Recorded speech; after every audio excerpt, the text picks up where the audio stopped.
Crazy director Prashanth Neel young tiger junior NTR కాంబినేషన్లో ఒక cinema రావాల్సి ఉంది. ఈ మూవీలో జూనియర్ ఎన్టీఆర్ ఒక ఆసక్తికరమైన పాత్రలో పోషించబోతున్నాడు. నెగిటివ్ షేడ్స్ ఉన్నటువంటి క్యారెక్టర్లో జూనియర్ ఎన్టీఆర్ కనిపించబోతున్నాడని ఒక వార్త. వాస్తవం చెప్పాలంటే త్రిబుల్ మూవీ నుంచే ఈ ట్రెండ్ మొదలైందనే చెప్పాలి.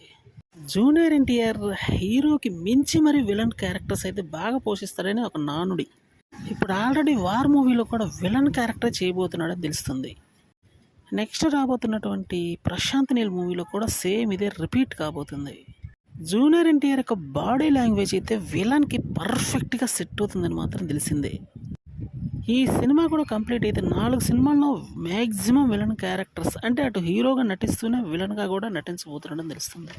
వాస్తవం చెప్పాలంటే ఈ మూవీ మీద అంచనాలు భారీగానే ఉన్నాయి. ఇది ఇక్కడ ప్రశాంత్ నీల్ అదిరిపోయి అవుట్పుట్ ఇస్తారన్న విషయం మనకు తెలియంది కాదు.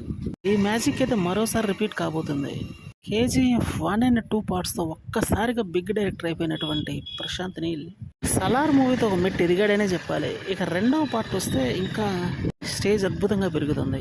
జూనియర్ ఎన్టీఆర్ మూవీ కానీ వస్తే ఇక ఎక్స్ట్రాడినరీ రిజల్ట్ ఉంటాయని చెప్పాలి. ఏది ఏమైనప్పటికీ జూనియర్ ఎన్టీఆర్ మరోసారి విలన్గా కనిపించబోతున్నాడు.